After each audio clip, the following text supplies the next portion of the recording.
Thank you. My name is Marianne Thieme and I'm a member of Parliament for the Party for the Animals in the Netherlands.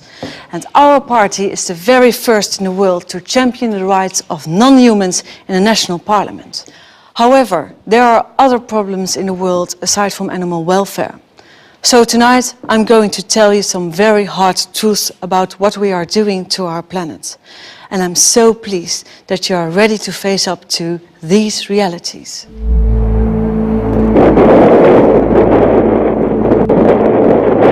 If you look at the 10 hottest years ever measured, they've all occurred in the last 14 years. The world is heating up fast and we have ourselves to blame.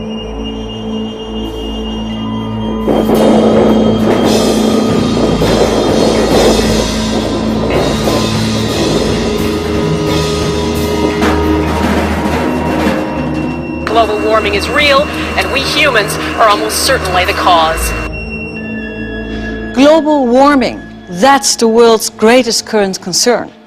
Everyone finds themselves in its grip, from scientists to politicians to the Secretary General of the UN and even Leonardo DiCaprio.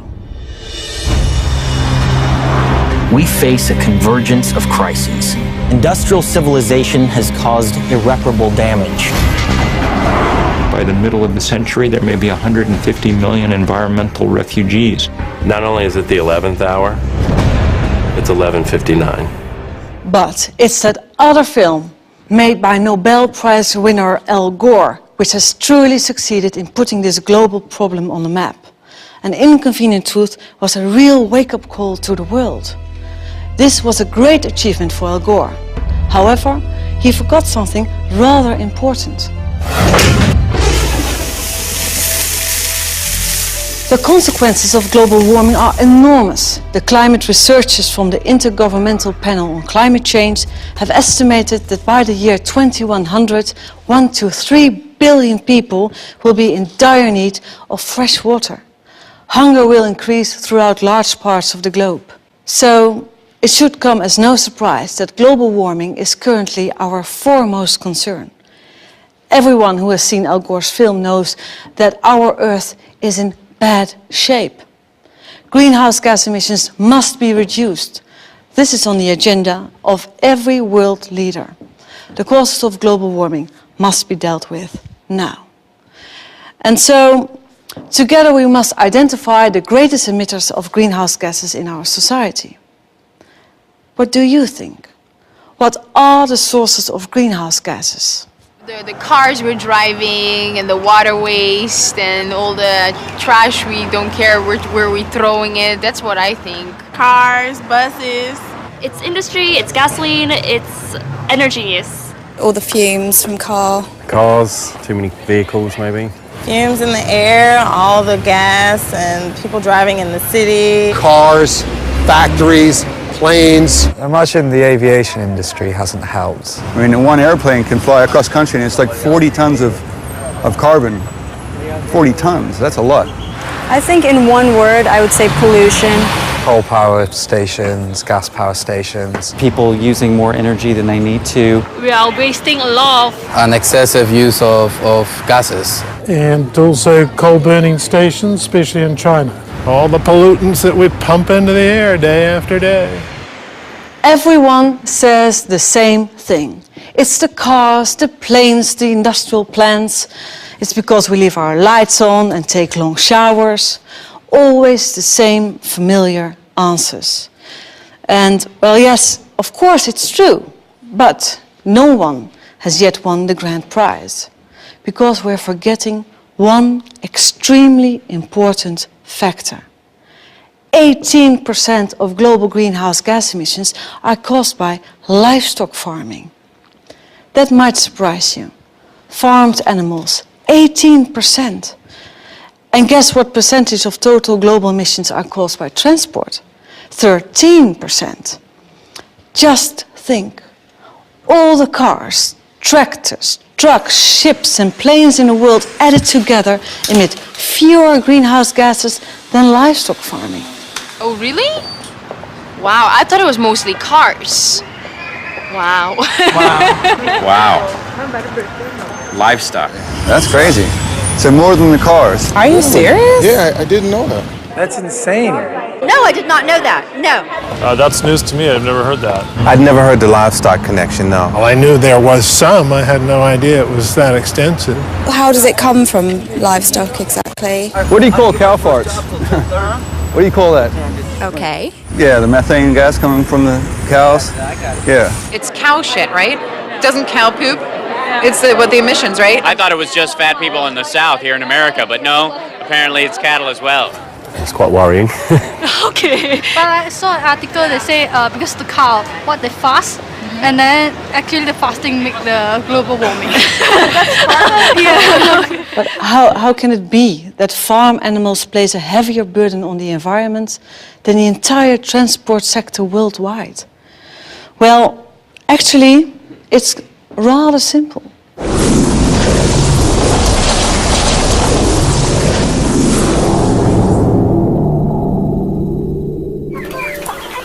Once upon a time, a farmer was someone who owned land and some animals. Nice and quiet around here. If there was more land, then he bought some more pigs, a few chickens, and some cows. Well, that's a fine kettle of fish.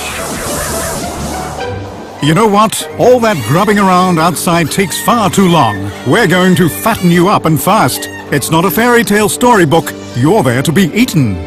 Not sure that's such a compliment, really.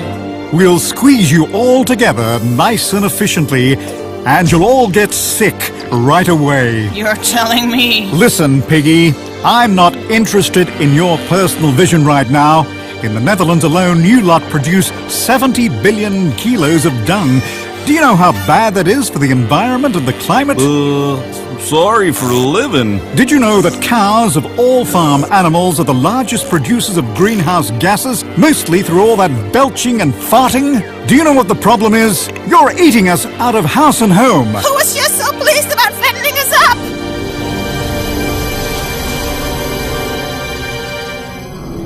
But all that food has to come from somewhere, doesn't it? So, we destroy the rainforests and plant soya crops instead. But the rainforests are really important for the absorption of carbon dioxide.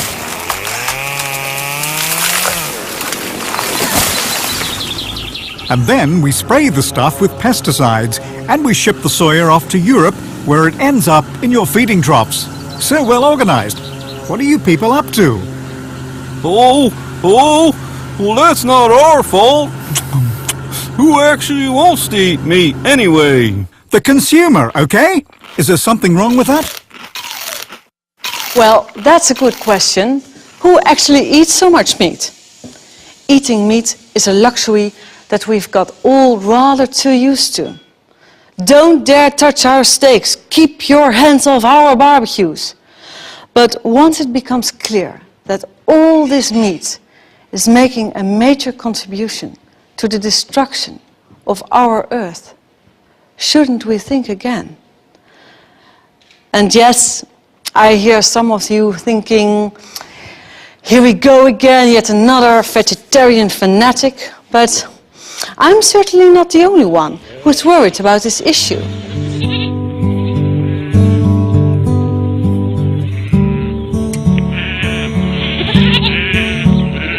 I'm farm manager. We farm 1,000 hectares of land in mid Wales. We have around 800 head of cattle, including 550 dairy cows. We have 3,000 head of sheep, and we grow some arable crops. We can't deny as farmers, as agriculturists, that methane produced by cows contributes to global warming.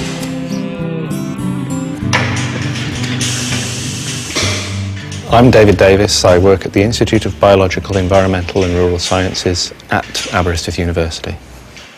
Cows have a very complex digestive tract, more complex than humans.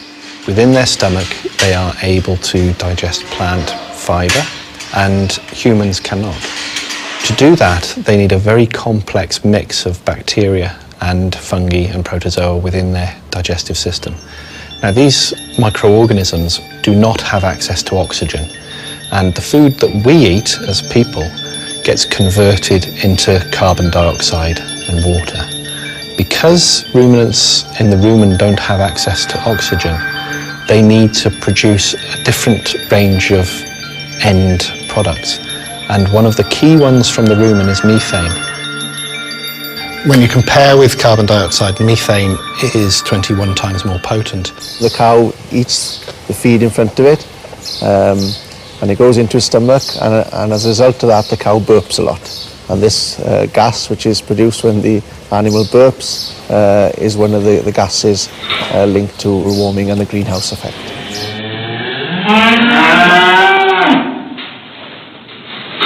Every cow and every ruminant regurgitates its food into the mouth to chew, and this enables the microorganisms in the stomach to actually get better access to that feed.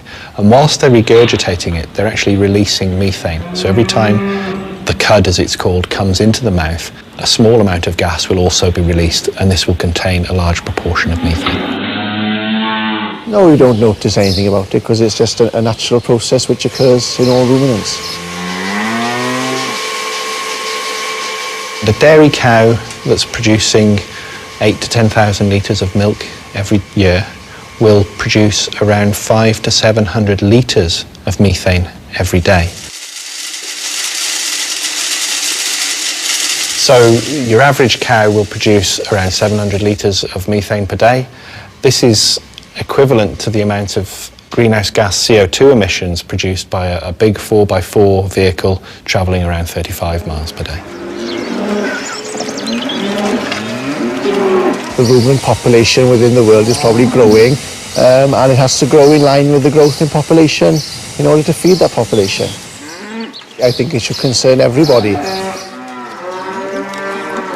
In 2006, the Food and Agriculture Organization of the UN, the FAO, published an important report which first brought the link between livestock farming and climate change to light. I'm now going to speak to Dr. Henning Steinfeld, the chief author of this report. Dr. Steinfeld, you have calculated that livestock farming is responsible for 18% of greenhouse gas emissions. That's quite a lot.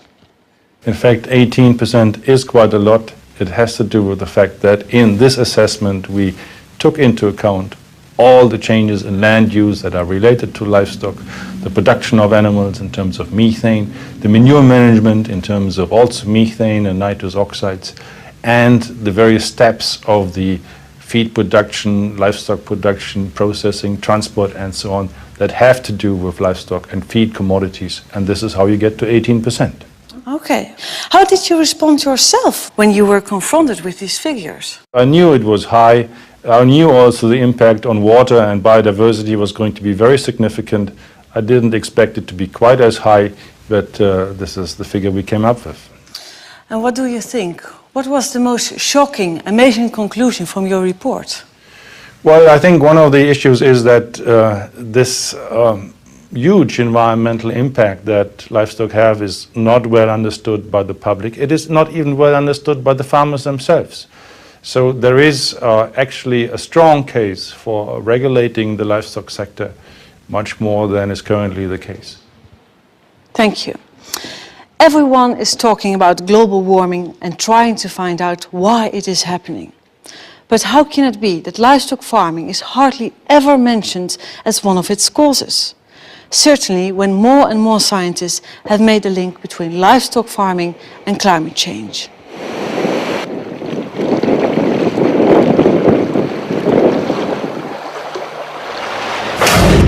It's not generally known, but between 40 and 50% of all cereals are not eaten by humans, but by livestock. And for soy, that's about 75%. If you consider that it takes about 7 kilograms of grain, that's corn and soybeans, to just make 1 kilogram of beef, we're talking about hundreds and hundreds of hectares of soy being planted in former rainforest to provide meat. That's not a very efficient way of producing protein food.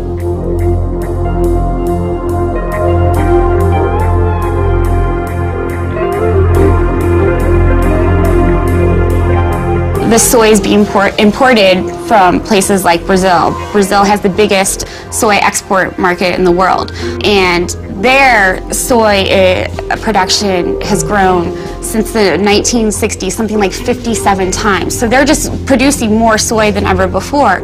And most of that soy is being produced in very environmentally sensitive areas, including the Amazon rainforest and the Cerrado, which is a woodland savanna.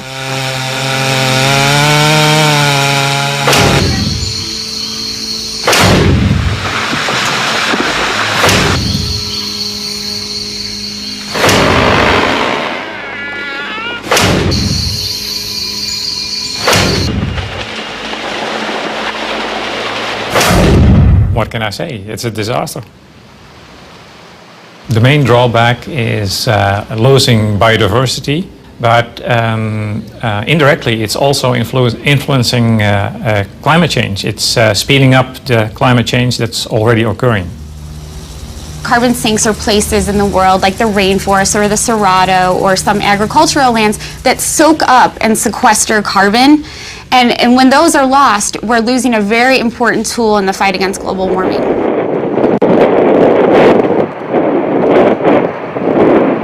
Today, there's nothing more important than trying to contain the problem of global warming. And to do that, we cannot afford not to pay attention to agriculture. If we want to just achieve a fairly conservative objective in this sector, which is to stop this sector adding more by the middle of the century, then we have to take quite radical steps, because the natural dynamic is that as populations get richer, they almost universally consume more animal products. In the global context at the moment, this argument really, in a way, focuses on China, because China is the biggest increaser in meat consumption. It's doubling every 10 years. The population of pigs and chickens in China is doubling every 10 years. These are monogastric animals. They don't create a greenhouse gas problem in terms of methane release, but they do create environmental problems because they have to be fed. And the feedstuffs have to come from global sources, and they come from soybean production in Brazil, which comes from deforestation and so on. If the rich countries keep on consuming at their high level, and countries like China come up to our high level, then the situation will be much worse, and that will make it very much more difficult to achieve global warming targets overall. So it's rather strange that most governments only focus on quick fixes, like taxes on gas guzzlers. Certainly when you realize that research shows that in a year, a cow in the Netherlands will produce just as many greenhouse gas emissions as a car that drives 70,000 kilometers. 70,000 kilometers. This means driving around the globe more than 1.5 times. In a medium-sized car, I should add. The image we get to see of global warming is always so one-sided. We only get to see factory chimneys and traffic jams. Where are the public information campaigns about the relationship between carbon emissions and eating meat? I certainly haven't seen them yet in the Netherlands, despite the fact that we slaughter 500 million animals here each year. Animals, however, discover exactly what factory farming is very early on in their lives. Piglets, for example, are castrated without anesthetic. Their tails are docked, they are forced to live in dark concrete stalls and usually only see daylight when they are taken to slaughter. It's not much different for other factory farmed animals. Take laying hens, for example. They are crammed into battery cages and their beaks are trimmed to stop them from pecking one another. Since 2006, I have represented the Party for the Animals in the Dutch Parliament, and I strive to put an end to these kind of practices. But my work doesn't just stop at animal welfare. It's only recently that the Dutch Environmental Agency has sounded the alarm at the speed at which we are exhausting the earth and its resources. The Netherlands uses 4 times its own surface area to produce what we consume. Think of it like a buffet. We are heaping up our plates with enough food to feed 4 people, which means that there will be not enough left for those at the back of the queue. 1 billion people on our planet suffer from obesity, while elsewhere 1 billion people go to bed hungry every night. Something is seriously askew, and we should really talk about it. Right now, half of the total global wheat harvest is used as livestock feed to support our meat and dairy consumption. Half of the entire harvest, while at the same time people in poor countries are starving. And there doesn't seem to be an end to this. We keep on consuming more and more and more, and in the future we'll have to exploit other people's natural resources even more than we do now. And this will be at the expense of those people, clean water, clean air, and also our environment. So let me sum this up for you. Scientists say that it simply takes far more land and energy to produce animal protein than plant-based ones. To produce animal products, you need up to 10 times as much land as needed to produce vegetable products. And this is due to the fact that all this land is needed to produce feed for these billions of farm animals. Films like An Inconvenient Truth have made a very important contribution to the debate on global warming. Yet the only cow that I saw on screen symbolized little else picture-perfect youth in Tennessee.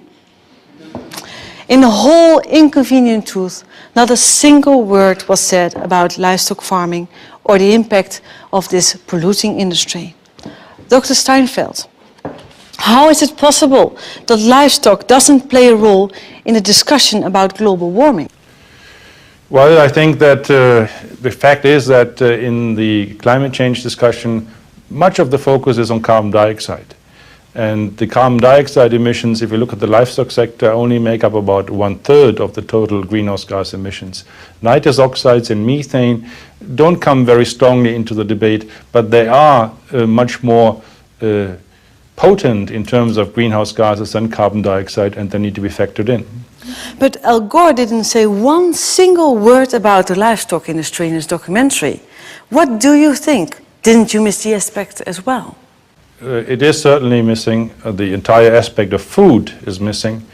And I think everyone needs to know that food and agriculture contributes to climate change and has environmental impact. And one needs to make choices if one wants to be environmentally friendly that are in line with the environmental impact of producing various types of food. Well, I think he should have said something about it. Have you ever tried to convince him?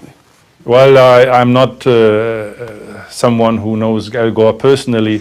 I think that at my level, publishing results and talking at conferences and talking to the media, such as in this case, is all I can do. Well, thank you. He doesn't know it either. So I went to the United States to find an answer to this question. Unfortunately, Al Gore was busy, but I did manage to speak to some other people who had quite a bit to say on the subject.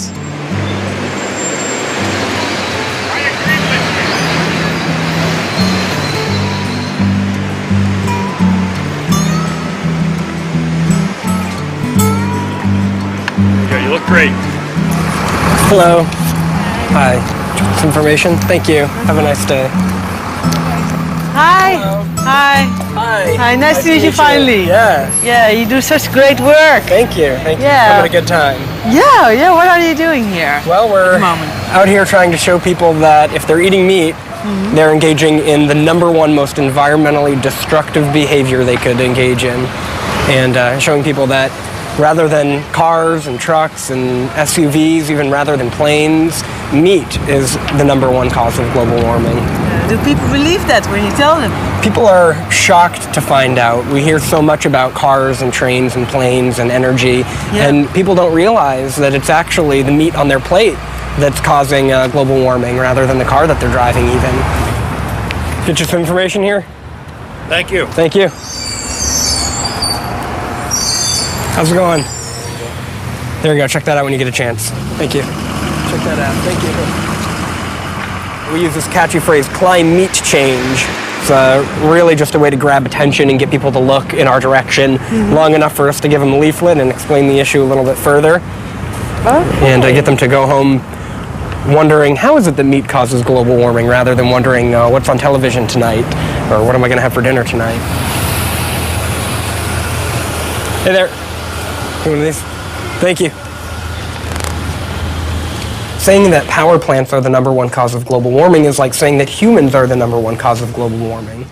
Power plants don't emit energy, don't create energy for the purpose of just creating energy for the sake of it. They create it for industries.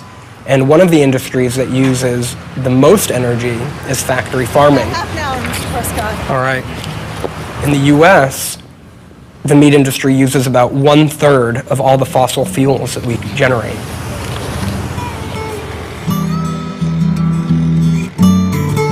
Headquarters of People for the Ethical Treatment of Animals, in short, PETA. They have almost 2 million members and are active worldwide. I love this one as well. Oh, yes. This is a very famous one. We've got this. I suspect that for Al Gore and for a lot of other people, it's just too inconvenient of a truth. Gore was a politician and is beholden to a lot of industry people in many different industries, probably in the meat industry too. And while he certainly has done admirable work, it's disheartening, to say the least, that he has continued to ignore the fact that the meat he's eating every night for dinner is the #1 cause of global warming.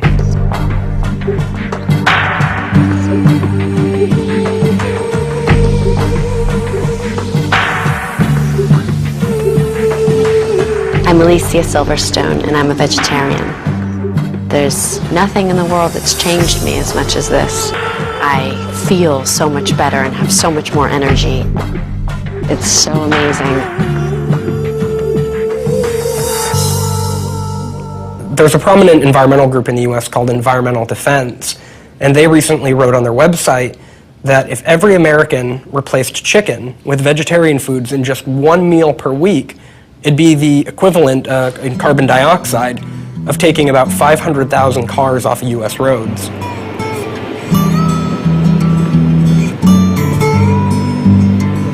Here in the United States, big is beautiful. This applies to the cars and definitely to the steaks. The average American eats 124 kilos of meat a year, 44 more kilos than the average Dutchman. At night, at the hotel, I watch a classic about American factory farming. Here you go, Leo. Psst. Leo. Who are you? And how did you know my name? I am Mafias, and I know a lot about you. Have you heard of the Matrix? The Matrix? Do you want to know what it is? Okay. The Matrix is all around you, Leo. It is the story we tell ourselves about where meat and animal products come from. This family farm is a fantasy. Take the blue pill and stay here in the fantasy. Take the red pill and I'll show you the truth.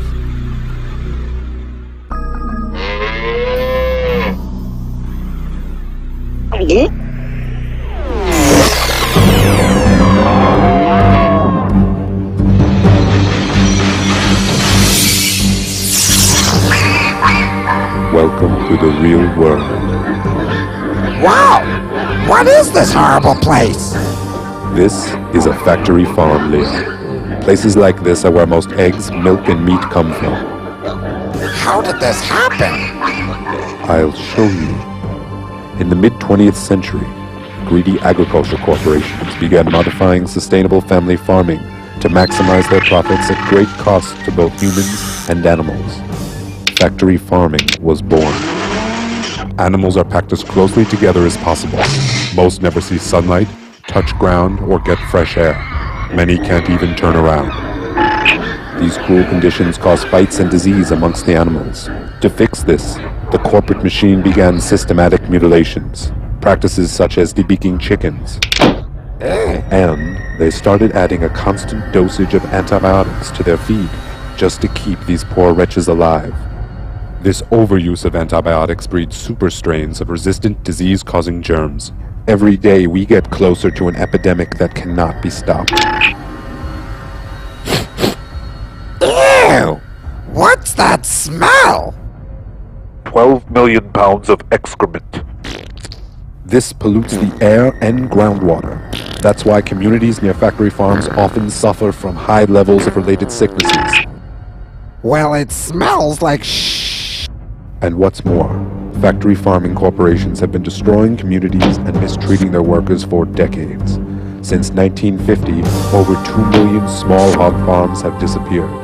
If they continue at this rate, there'll be no real independent family farms left.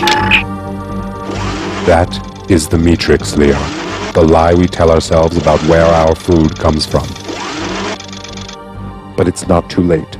There is a resistance. Count me in!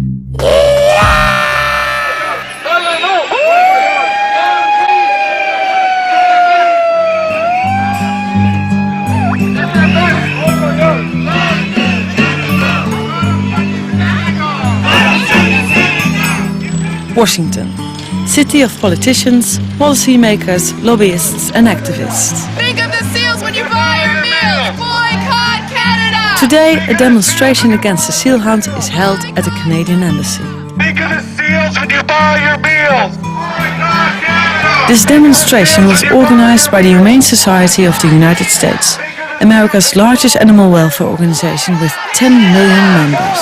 The seal kill! The seal kill! 30 minutes later, I have an appointment on Capitol Hill with Wayne Purcell, the president of the Humane Society. Hi. Hello there. Hi. Hello there. Welcome to the United States. Welcome to Washington, our nation's capital. Thank you. And we're so proud of what you've accomplished in Thank Holland you. with your election.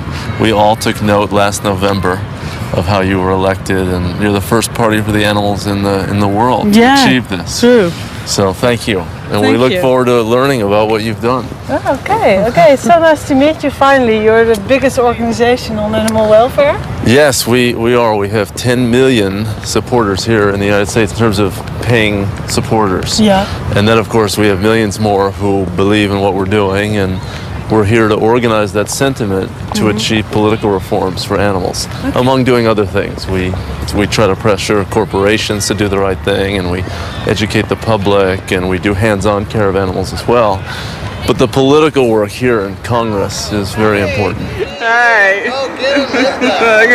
You guys quit. 1, 2. Factory farming is the biggest abuse of all, because in the United States alone there are 10 billion animals raised for food. It's an extraordinary number, and the average American eats 80 or 85 animals per year. And we want to see that number reduced, and we want to see the animals out of these terrible confinement systems. Why do you think Al Gore didn't mention factory farming? You know, I think that he probably thought that he was giving a lot of information already to people with an inconvenient truth, and maybe he thought people would shut down if it affected them too personally. Because it gets very personal when you're talking about eating animals and you're talking about something that is part of the American diet. He thought, oh, well, this is going too far. But the public is slowly waking up. I do not believe that we can have a good situation for animals or the environment if we continue to eat as much meat as we are eating. But even if you reduce your total consumption by half, and instead of eating 80 animals, eat 40, you cut in half the greenhouse gas emissions. So we do think that our fork is a powerful tool. So they're clear about this in the United States. The power lies with the consumer. As consumers, we can make a difference by changing our diets. Matt Prescott says that meat is the #1 cause of global warming, and he gives a good example of this. If every American ate no chicken for just 1 day a week, then this would reduce just as much pollution as taking 500,000 cars off the road.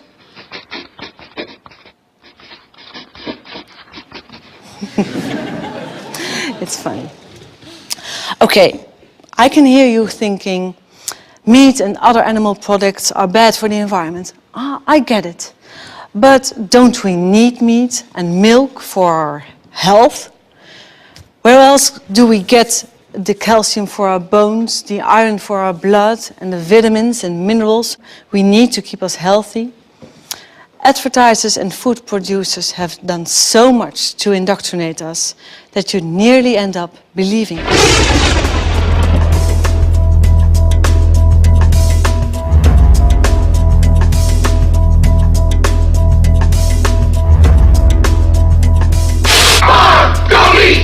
Pints of lamb are only $1.99 a kilo.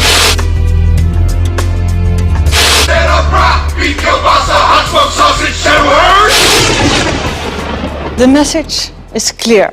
Milk is essential, meat is good for you, cheese is healthy for us all. But who benefits most from meat and dairy products? The consumer or the producer?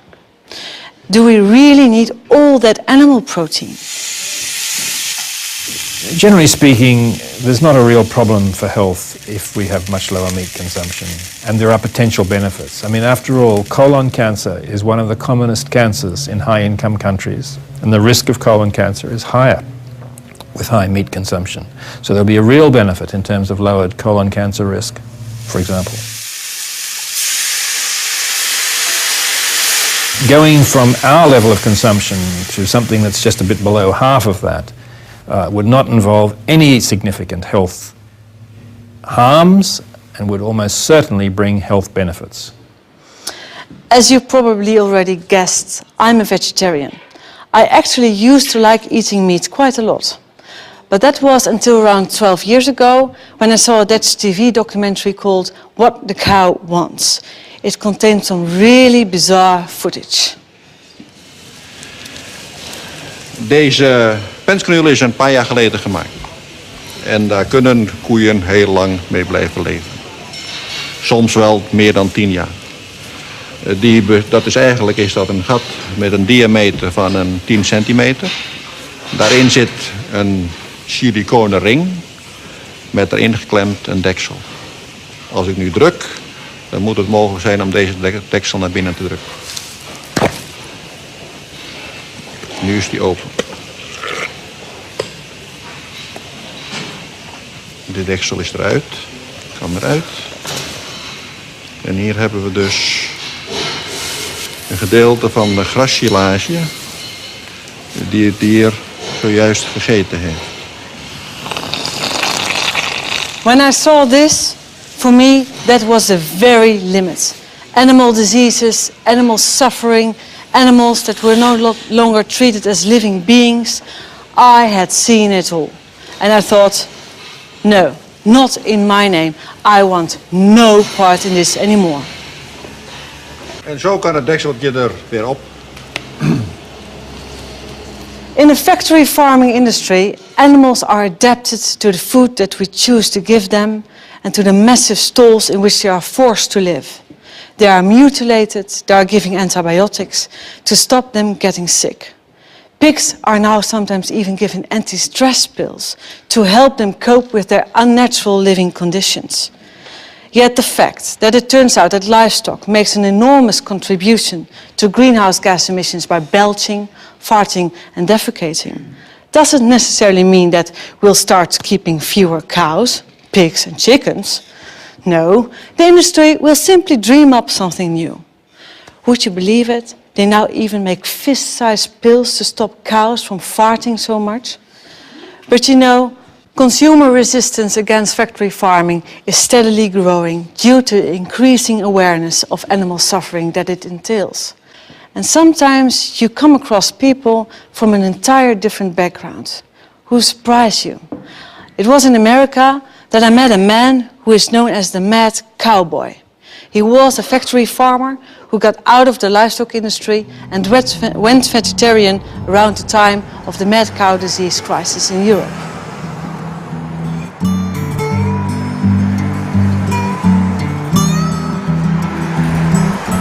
Hi, nice to finally meet you. Nice to see you're unlost again. Yeah, finally, we made it.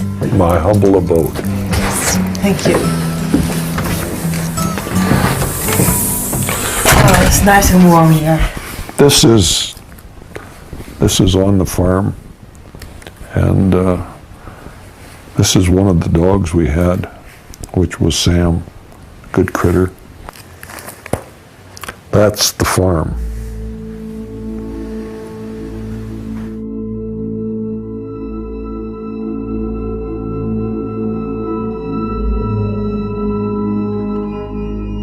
I'm a fourth-generation farmer, rancher, feedlot operator from Montana. At one time, I had 7,000 head of cattle, 12,000 acres of crop, and 30 employees. I spent 45 years of my life in production agriculture. Not something I learned from a book. I learned it by doing it. I was a factory farmer, the worst of all. Not a family farmer, but a factory farmer. Never met a chemical I didn't like.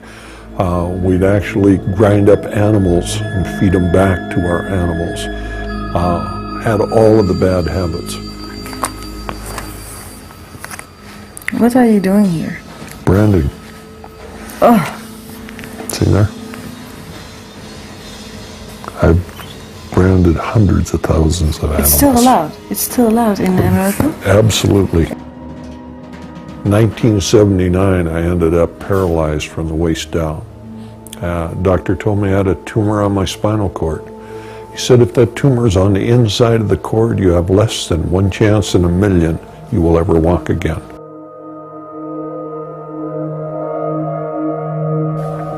Made me stop and think for the first time in my life that I was part of the problem, not part of the solution.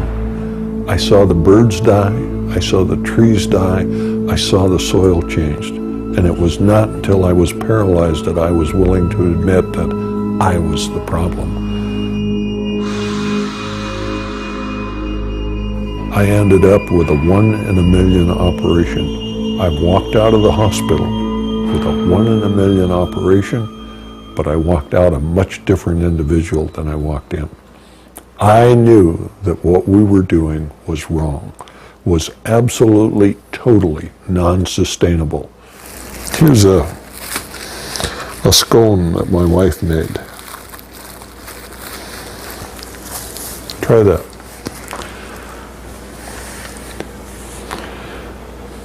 Vegan. Everything in the house is vegan. Yeah. There's no animal products in anything that we have here.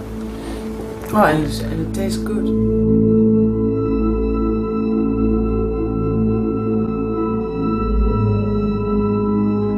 Everybody thought the same way. It was mass hysteria. Everybody was doing it. It must be okay.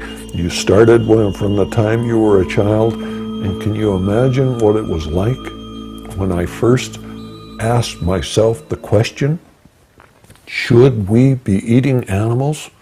It was one of the most thought-provoking questions I ever had in my life, because I had never even considered that. No. And when you stop and think about it, it is so straightforward and open. Should we eat animals? Absolutely not. Do we need them for protein? Absolutely not. Are they good for us? Absolutely not. Do they enjoy us eating them? Absolutely not. My hometown newspaper put my picture in the front page, and it said, Montana's most famous vegetarian. I picked up the phone and I called him up and I said, why don't you tell it the way it is? Montana's only vegetarian. And they said, no, we have one of you kind of guys here at the paper, so we know there are two. But people don't want to believe that somebody that from the inside of the industry, you know, that when you look at it, the one thing when I debate the issue with somebody from the industry, their common defense is, oh, well, you don't understand. I spent 45 years of my life there. There's nothing that they have done that I haven't done more of it. I've milked more cows, I've slopped more pigs, I've fed more animals, and when they tell me I don't understand, I understand. And what I understand is what we're doing is wrong, it's non-sustainable, it's not good for us, it's not good for the animals, it's not good for the planet. The sooner we stop what we are doing, the better we'll all be.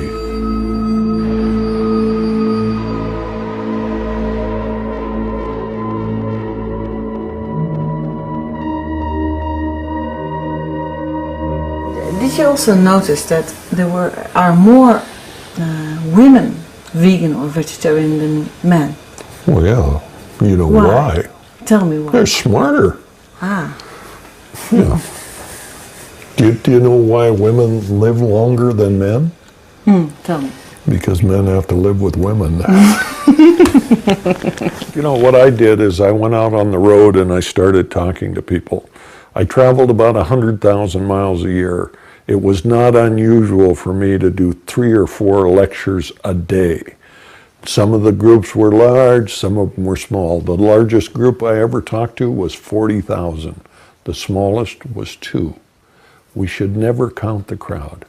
You never know how many people that are there are going to get the information. My job was not to save the world. My job was to do everything that I could do so people would make better choices. And I've done that now for over 20 years. And I think that when I had the opportunity, I was able to change the way a lot of people thought. Was it going to be enough? I don't know. But I did what I could. Do you think there are more vegetarians now? Oh, sure. You know, my hometown actually had a vegan restaurant. Isn't that amazing? The man that gets the Nobel Prize for the film on global warming neglects the #1 cause of global greenhouse gases? Does that give you some idea of the power of the industry? That a man that was out there to change the world on global greenhouse gases, do you think he did not know about it? Or was he just unwilling to stand up to the power that they had? When I went on the Oprah show and I told a few million people that we were grinding up cows and feeding cows, they sued Oprah, Harpo Production, and myself for 6 years in court. Cost us hundreds of thousands of dollars to protect ourselves for telling the truth. My reaction is that free speech not only lives, it rots. Maybe Al Gore was worried about the power of the industry, or maybe he was self-serving because he actually raises cattle himself. And if you look at Al, since he left office, there's no doubt in my mind that he's eating well too many of them.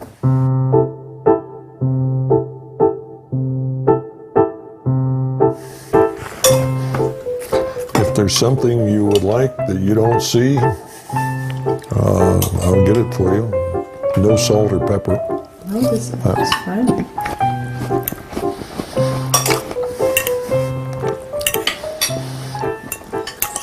What was your favorite meat product when you were? Hamburger. Hamburger? You ate a lot of hamburgers? Yep. The best meal in the world was pork and beans, potato salad, and hamburger. I could eat that 3 times a day, every day. Breakfast, lunch, and dinner. Didn't make any difference. Really? Loved it.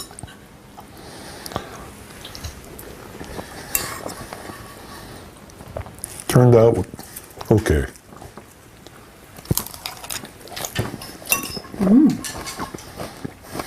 Why so, not say it turned out great? Well, if my wife cooked it, it'd been better. But it just goes to show that if an old cattle farmer can do this, anybody can do it.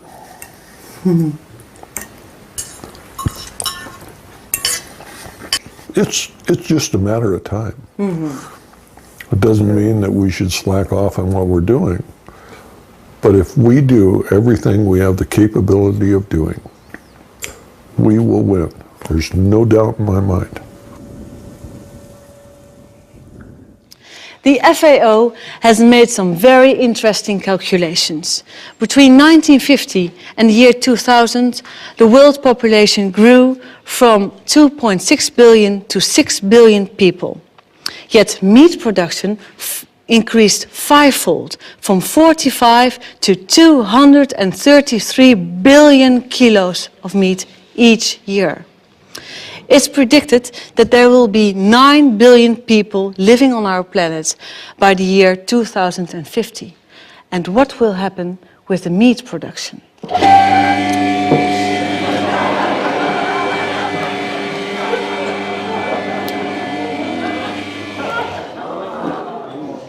The meat production will double to 450 billion kilos of meat by the year 2050. And of course, the greenhouse gas emissions will double too. And I'm talking about kilos of meat every time, but of course we are talking about living and breathing animals. In a lifetime, the average European will eat 7 sheep, 24 rabbits, 43 turkeys, 789 fish, a third of a horse, 5 cows, 42 pigs and 900 chickens. So the average European devours 1,800 animals in a lifetime. If every person on our planet were to do the same, we would need 142 billion animals every year. In truth, the agricultural sector worldwide has gone off the rails. The cycle has become completely disrupted because we have started to produce meat as cheaply and intensively as possible. Forests in South America are disappearing because Europe demands huge amounts of animal feed. The gigantic factory farming industry in the United States, the huge level of meat consumption in the Western world, all at the expense of the climate, biodiversity, drinking water and food for the very poorest people on Earth. If we don't change our eating habits, we will be consuming 450 billion kilos of meat by 2050. What does that mean for our planet?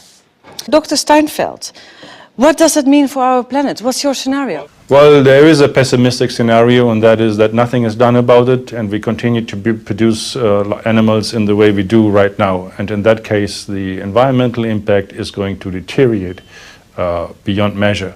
And there is a need to urgently address this issue and to deal with waste, to deal with greenhouse gas emissions, to deal with biodiversity losses. And measures are available, technology options are available. What is lacking is the political willingness to act on these and to steer the livestock sector into a more sustainable way. But suppose we eat no meat for, let's say, 1 day a week. Will that have any positive impact on the environment? What do you think? Well, the impact of livestock production is probably disproportionately high compared to other sectors. So reducing consumption is likely to have a positive impact on the environment. What do you expect? Are we going to eat less meat in the future? I think that the human health concerns and the welfare, animal welfare concerns and the environmental concerns will be increasingly appreciated by a growing number in the public, and that will lead to a slow decline in, at least that's my personal prediction, to a slow decline in the consumption of meat in particular. Okay, thank you. Dr. Steinfeld is not very optimistic, but he also points to a lack of real political will to change things. Yet, is this enough to lead us to despair? Well, I don't think so. There are some rays of hope, tiny rays of hope. I think that is just because people simply don't know. I'm sure that if they knew, they'd want to change their eating habits. But even politicians, who you would expect to know more, haven't got the faintest clue. This became crystal clear during a recent debate on deforestation in the Dutch parliament. De ontbossing, meneer Blom, zoals u weet, wordt voor een heel groot deel ook veroorzaakt door onze intensieve veehouderij. Ja, ik vind het altijd verbazingwekkend hoe de Partij van de Dieren in staat is om een onderwerp per interruptie te introduceren wat absoluut niet gaat over de tekst die ik hiervoor uitsprak. U moet mij niet kwalijk nemen dat ik geen idee heb wat de relatie is tussen intensieve veehouderij en de relatie tot ontbossing. Ik weet niet waar. Het spijt me, maar dan moet ik u helaas het antwoord op schuldig blijven. Nee, dat zie ik me waarschijnlijk niet, maar ik weet het gewoon niet. Well, in fact, it's all so simple. Less meat, fewer animals, reduced greenhouse gas emissions, reduced water use and less deforestation.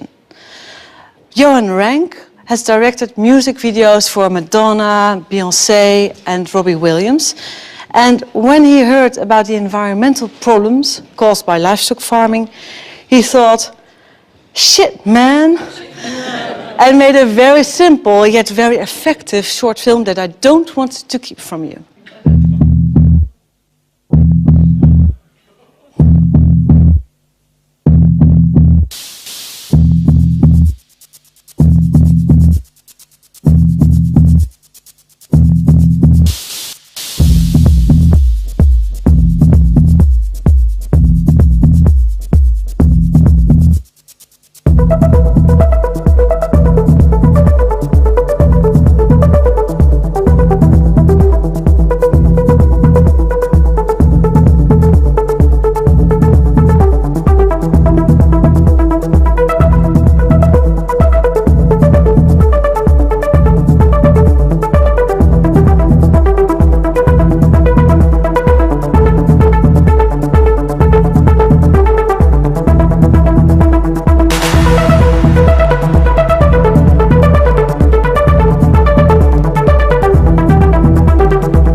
In May 2007, the English newspaper The Daily Mail published an article called "Secret Plan to Turn Us All Veggie."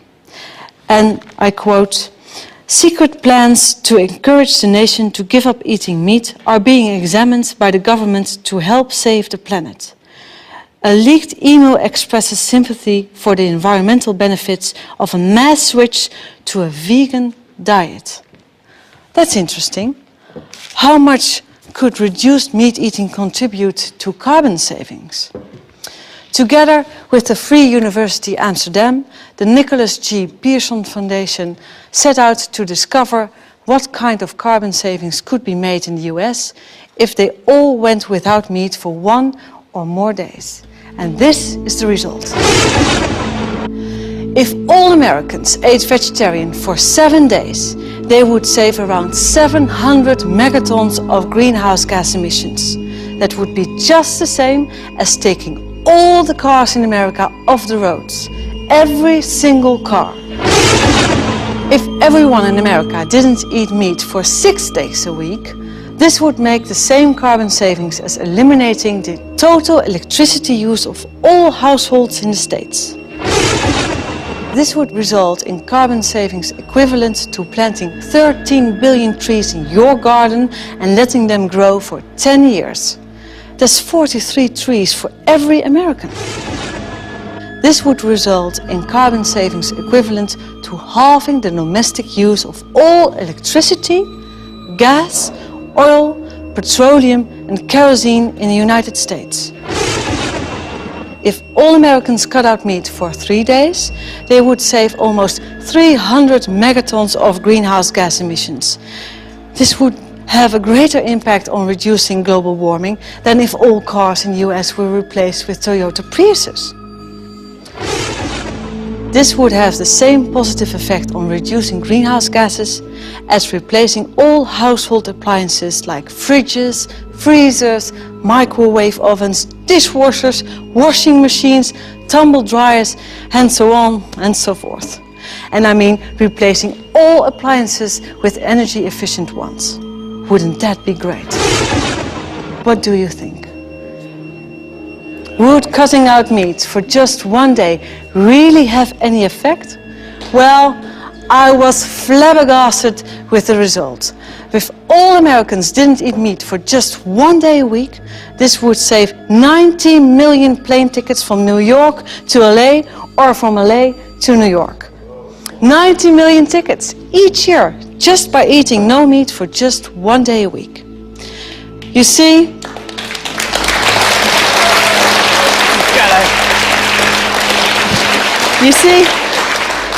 a small step for a man is a giant leap for humanity and all living creatures. And you don't have to wait. You can start today with your own tasty and simple solution to the climate problem. The question we have to ask ourselves is simply, how many days a week shall I go without meat to reduce global warming? I think it would help, especially if they did 1 day a week.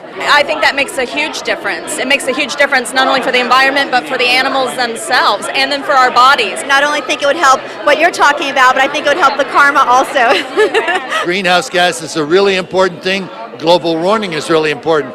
But does anybody ever talk about the amount of water it takes? There's so much waste. And I think if more people were aware of that, they would make the choice, because it's a very easy thing to do. It's a very easy choice to make, to just skip meat for a day, 1 day a week, you know, and then 1 day becomes 2 days, and then 2 days becomes 3 days, and gradually it can make a significant impact. Absolutely. Being a vegetarian uses 1/10 the resources than eating meat does, so obviously it would help, you know, perpetuate human life on Earth if everyone did. Hopefully it all turns around. I think it definitely was the missing part of the inconvenient truth. Animals are suffering, people are suffering. I mean, we need to do something quickly.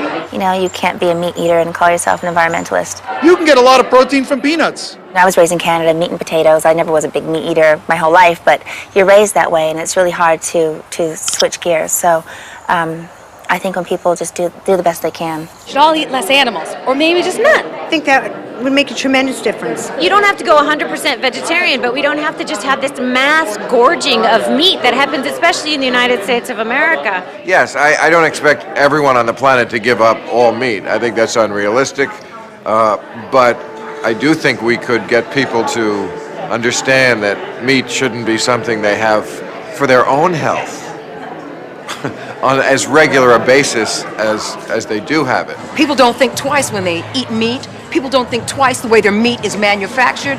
People don't think twice about those factory farming practices because it's not as close to them. But yet, if you're driving in a car, an SUV that may be much bigger and is not a hybrid, possibly like your car, is something that you can pick on. It's an easy thing to pick on, but we need to start picking on ourselves, and we need to start picking carefully what we eat, how we eat, when we eat it, where we get it from. We need to do the research and do the work to find those things out and make ourselves smarter. So if we're going to talk about SUVs and car emissions, we can also be smart enough to find out where most of those emissions are actually coming from. Right.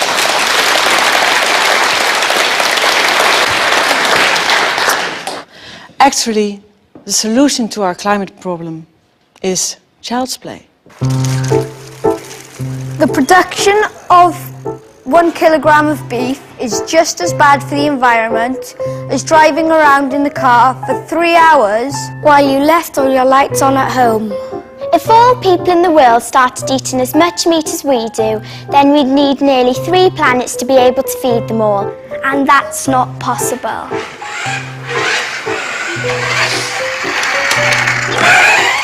If we all didn't eat meat for 3 days a week, this would lead to the same carbon savings of halving the electricity use in all households in the United States.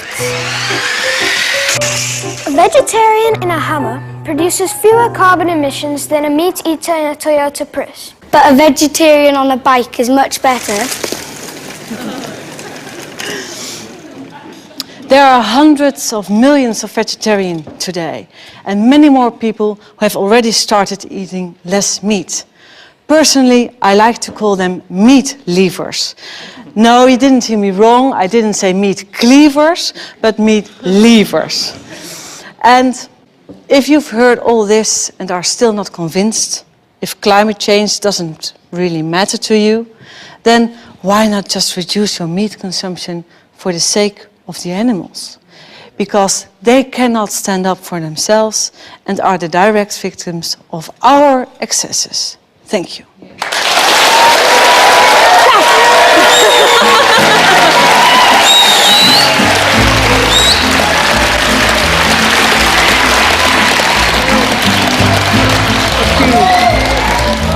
Fat and docile, big and dumb, they look so stupid, they aren't much fun. Cows aren't fun. They eat to grow, grow to die, die to be et at the hamburger fry. Cows well done. Nobody thunk it, nobody knew, no one imagined the great cow guru. Cows are one. He hid in the forest, read books with great zeal. He loved Che Guevara, a revolutionary veal. Cows say tongue. He spoke about justice, but nobody stirred. He felt like an outcast, alone in the herd. Cow doll drums. He moved, we must fight, escape or we'll die. Cows gathered around, 'cause the stakes were so high. Bad cow pun. But then he was captured, stuffed into a crate, loaded onto a truck where he rode to his fate. Cows are bummed. He was a scrawny calf who looked rather woozy. No one suspected he was packing an Uzi. Cows with guns. They came with a needle to stick in his thigh. He kicked for the groin, he pissed in their eye. Cow well hung. Knocked over a tractor and ran for the door. 6 gallons of gas flowed out on the floor. Run, cows, run. He picked up a bullhorn and jumped up on the hay. We are free-roving bovines. We run free today. We will fight for bovine freedom and hold our large heads high. We will run free with the buffalo or die. Cows with guns. Crashed the gate in a great stampede, tipped over milk truck, torched all the feed. Cows have fun. 60 police cars were piled in a heap, covered in cow pies, covered up deep. Much cow dung.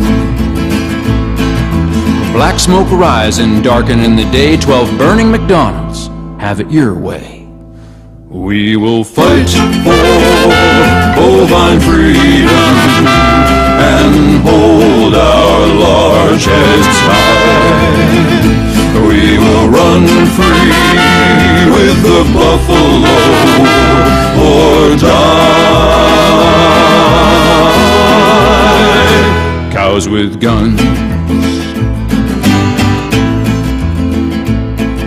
The president said, enough is enough. These uppity cattle, it's time to get tough. Cow dung flung. The newspapers gloated, folks sighed with relief. Tomorrow at noon they would all be ground beef. Cows on buns. The cows were surrounded, they waited and prayed. They mooed their last moos, they chewed their last hay. Cows outgunned. The order was given to turn cows to whoppers, enforced by the might of 10,000 coppers. But on the horizon, surrounding the shoppers, came the deafening roar of chickens in choppers. We will fight for bovine freedom and hold our large heads high. We will run free with the buffalo or die.